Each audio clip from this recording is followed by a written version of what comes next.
Questo che stai ascoltando è Mitologia, le meravigliose storie del mondo antico.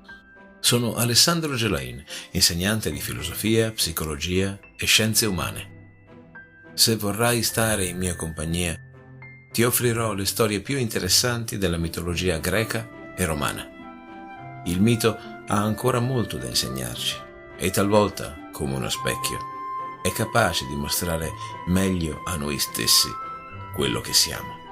Puntata numero 141. Agamennone al comando.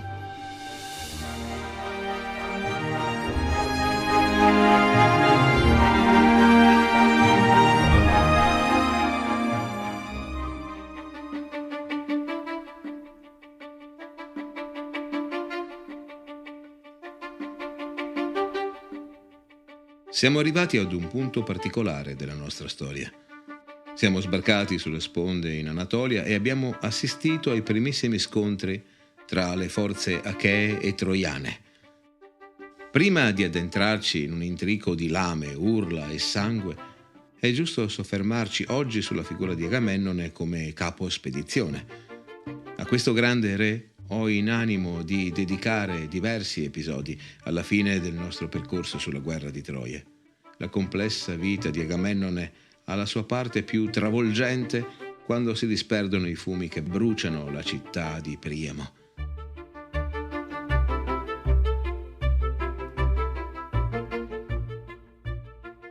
Come ti dicevo, però, trovo giusto parlare di lui e della sua ascesa al comando delle truppe achee. Tucidide, lo storico, si situa fuori dal gruppo di coloro che propugnano il racconto classico sugli antefatti della guerra di Troia. Egli sostiene con fermezza che la riunione a Sparta per lo sposalizio di Menelao con Elena e il conseguente giuramento dei convitati di portare aiuto allo sposo, lo stratagemma di Odisseo, ti ricordi? Afferma che quella riunione non sia mai avvenuta. Tucidide è maggiormente propenso ad una visione realistica della cosa. I greci non seguono Agamennone come un atto coerente alla fratellanza maschile, quanto piuttosto per il timore che hanno di lui. Questo anche perché, oltre ad essere incredibilmente ricco e potente, Agamennone ha gli dei dalla sua parte. Già, nell'età del bronzo la guerra viene considerata il modo in cui gli dei ristabiliscono l'ordine e la legge. La guerra punisce e perseguita i criminali che hanno osato offendere gli dei. Per i greci Paride ha offeso le leggi divine 2 volte, seducendo una moglie, ovvero commettendo adulterio, e oltraggiando la sacra ospitalità. Andare in guerra per la compagine achea significa anche andare a vendicare l'onore degli dei.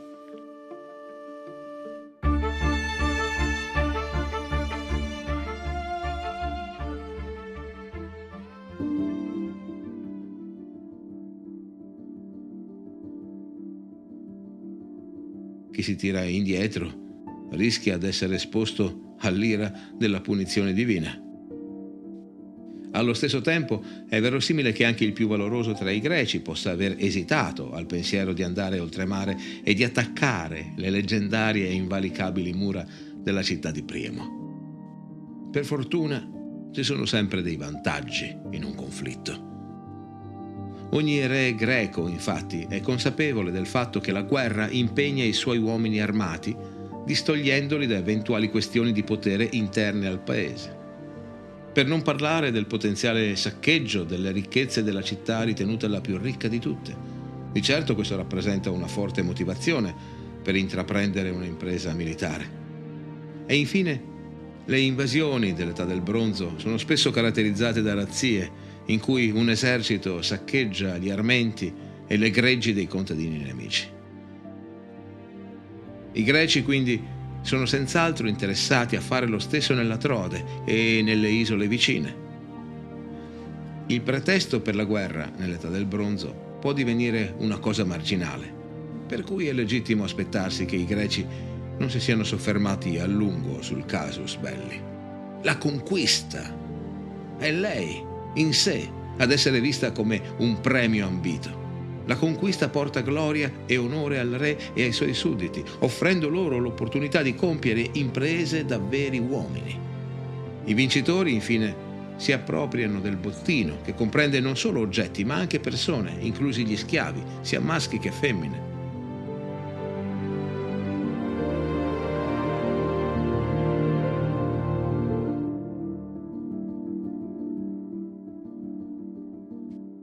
Come è noto, la guerra di Troia viene scatenata da una combinazione di fattori politici, emotivi ed economici che trasformano una disputa fra regni in uno dei conflitti più celebri della storia. Quanti alleati avrebbe potuto racimolare Agamennone se Paride, invece che dalla ricchissima Troia, fosse giunto da un oscuro e povero villaggio? Chi avrebbe mosso un solo dito per vendicare l'onore offeso di Menelao e della Grecia intera? Agamennone invita gli amici a dare l'assalto a una miniera d'oro.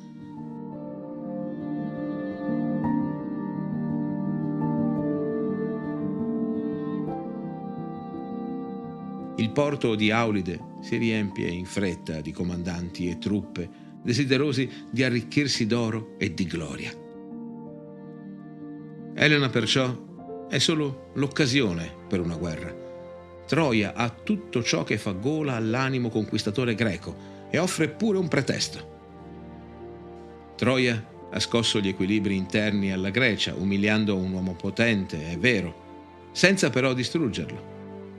Torna dunque un vecchio adagio a dare la visione ufficiale sulla necessità di uno scontro bellico. La formica colpita si vendica mordendo la mano che l'ha attaccata.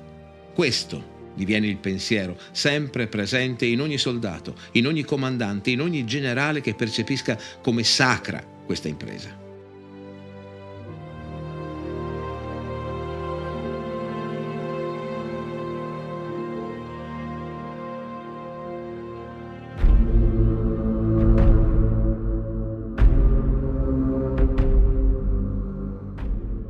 Ed ecco il giuramento di fedeltà ai comandi di Agamennone, il più potente in armi, uomini e oro tra i vari re greci.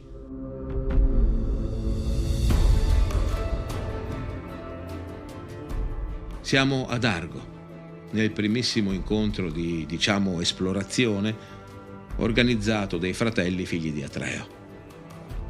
Uno ad uno, come giungono alla città prescelta per il raduno, re e generali ricevono viveri e un alloggio confortevole. Agamennone poi cerca di attrarli a sé donando grandi quantità d'oro. Re e generali raramente muoiono in battaglia e questi doni, nella mente calcolatrice di Agamennone, potrebbero aumentare la sete di ricchezza dei suoi futuri alleati. Dopo questo gesto di generosità, tutti confermano ingolositi il giuramento di soccorso a Menelao.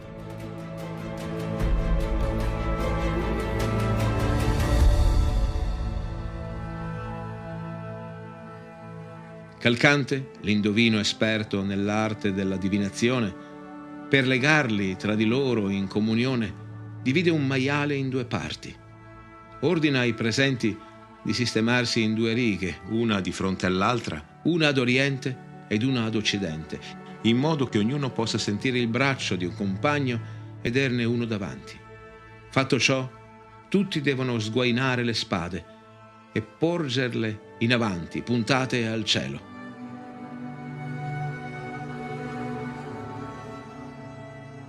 Calcante passa in mezzo a queste due righe, imbrattando di rosso sangue quelle splendenti lame.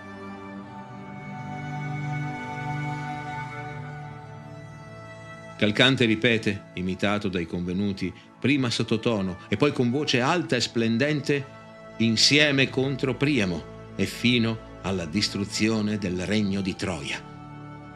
Vengono immediatamente effettuati i necessari sacrifici ad Ares, il dio della guerra, e ad Armonia, figlia di Ares e Afrodite.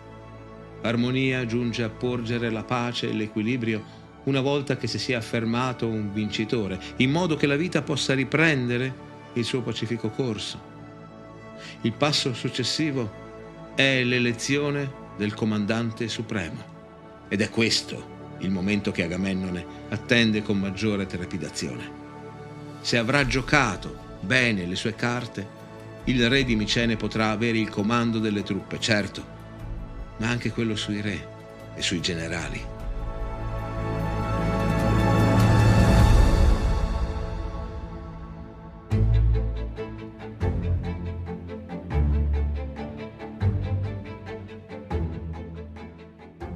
Immagina quale immenso potere si offre agli occhi di Agamennone. Nessuno prima di lui ha avuto un'occasione simile e per lui invece questa occasione è lì, vicina, a portata di mano. Tutti si spostano per questa storica elezione nel tempio di Era Argiva. Ad ognuno viene data una tavoletta sulla quale incidere il nome del comandante prescelto. Agamennone supera qualsiasi altro in questo confronto. È il riconoscimento del suo immenso potere economico e militare sulle altre popolazioni dell'Ellade. Affida il comando delle navi ad Achille, Aiacete, Lamonio e Fenice. Palamede, Diomede e Odisseo hanno il governo degli accampamenti, lo studio della logistica di guerra e la gestione delle priorità nella organizzazione degli eserciti.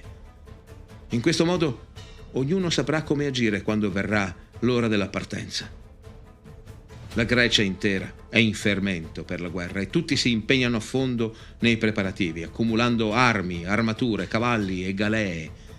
Ma la costruzione delle navi viene considerata la priorità per evitare ritardi nel salpare e garantire che le provviste siano a sufficienza.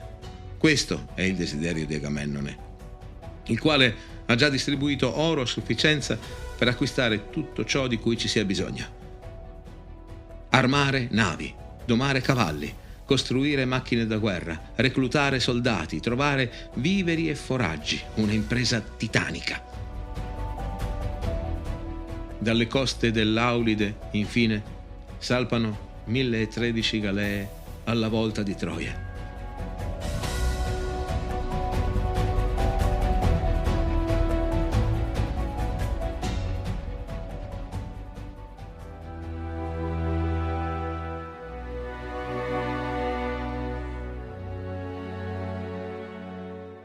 Il potente Agamennone guarda compiaciuto dalla tolda della sua nave ammiraglia quella distesa di nere imbarcazioni che trasportano re, generali e soldati, tutti al suo comando.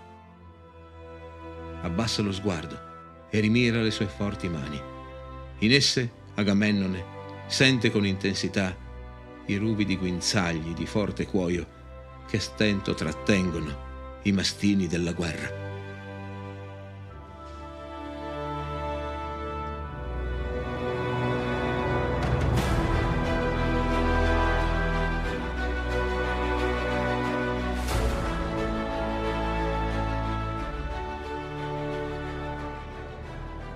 Se questo podcast ti piace, lascia un commento.